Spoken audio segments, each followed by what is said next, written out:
To find out if the workshop had an effect on the senior managers, the participants had to fill out a pre and post stress and coping inventory. The participants consisted of 95 senior managers employed by a US governmental agency. They participated in the stress and coping workshops. There were 8 workshops with 12 participants on average. Most participants were self selected. The stress and coping inventory was selected for its ability to measure 8 dimensions of stress and coping. It assesses 4 coping skills and 4 stress indicators.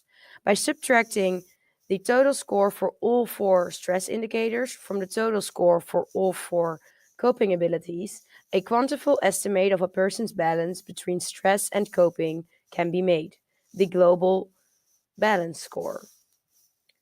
For all workshop attendees, a pre-SCI was administered by mail 1 month prior to the workshop date. Post-SCIs were returned by participants approximately 10 months following the workshop. The workshops were in 4 different sites across the US. The daily program was from 7 a.m. until 9:30 p.m., and all meals were eaten together. This facilitated the group cohesiveness. The workshops were delivered in small groups. The intensive interventions followed a consistent pattern. The workshop opened with an orientation held on the first evening that allowed participants and staff to become more acquainted. The full daily program. The day began with an early morning body mind exercise from 7 a.m. until 9 a.m.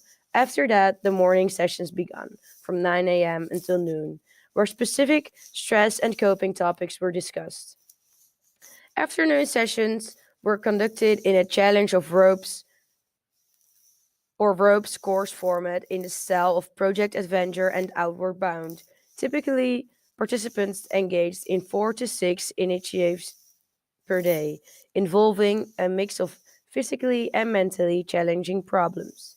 Evening sessions contained one on one sessions to discuss individual issues in confidence.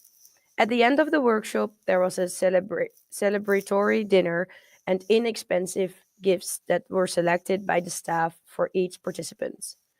These gifts were later placed at the desks and in the offices of the participants.